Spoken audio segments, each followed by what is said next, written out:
সালামু আলাইকুম ভাই।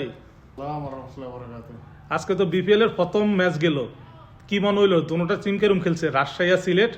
ভালো খেলছে, সমান সমানে লড়াই হয়েছে। ভালো। রাজশাহীর কার কার খেলা ভালো লাগছে আজকে আপনাদের? রাজশাহীর হইলা নাজমুল হাসান শান্ত, মুশফিকুর রহিম। আজকে শান্ত সেঞ্চুরি করছে নাকি? শান্ত সেঞ্চুরি করছে, ভালো হয়ে গেছে। বিপিএল এর প্রথম ম্যাচে সেঞ্চুরি। প্রথম ম্যাচে সিলেটের কিরকম দেখলেন খেলা? 190 রান লইলো। ভালো ভালো জনদলের খেলা ভালো হয়েছে গা। সিলেটের কি ভালো খেলছে কি, আমার কি মনে হয়?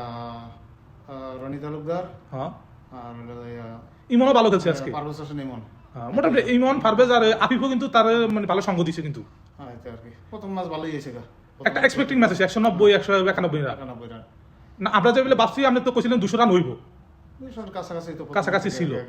খারাপ না, বিপিএল এর মাঠ হিসাবে খারাপ না। ভালো প্রথম ম্যাচ ভালো গেছে। তো এই রাজশাহী তাদের খুশি নিয়েছে আপনি? খুশি, জি জি তো খুশি। আপনার পুরান চাউল, হ্যাঁ, রাজশাহী না? মুশফিকুর রহিম আছে যেহেতু পুরান প্লেয়ার। আজকে নোয়াখালীর খেলা চলতেছে, নোয়াখালীর খেলা খেলা চলতে আছে, 175 রান করা লাগবে জিততে।